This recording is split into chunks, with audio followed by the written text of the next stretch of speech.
l'impression qu'on a une bombe entre les mains et que si je parle, la famille va exploser. À la fois, on a la rage d'avoir vécu ça, voilà. Et puis aussi, on continue, enfin moi je continuais d'avoir beaucoup de tendresse pour mon père, quoi. Eva Thomas a d'abord écrit son histoire. Le viol commis par son père quand elle avait 15 ans.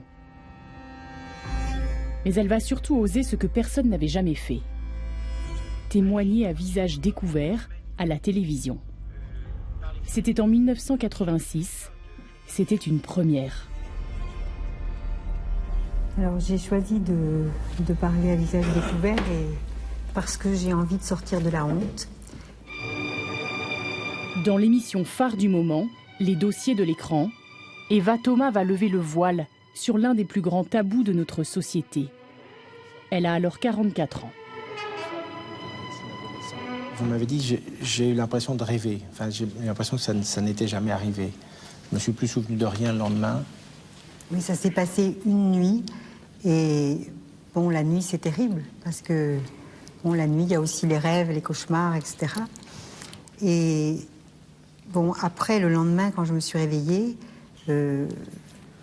j'avais un trou noir dans la tête, un blanc dans ma tête. Je ne savais plus ce qui s'était passé.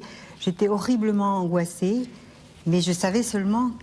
Enfin, j'avais le souvenir de mon père sur moi et c'est tout. Il y a 6 ans, j'ai écrit une lettre à mes parents pour dire que je ne pouvais pas aller les voir parce que chaque fois que j'y allais, j'étais malade.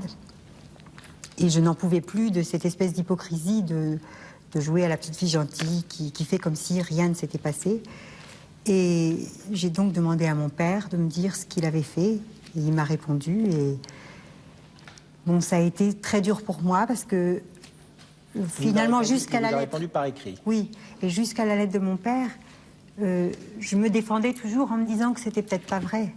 Enfin, il y avait toujours cette espèce d'espoir que c'était pas vrai. Et si vous voulez, on n'a qu'une envie, c'est d'avoir rêvé, effectivement. C'est bien parce que je me trouve calme.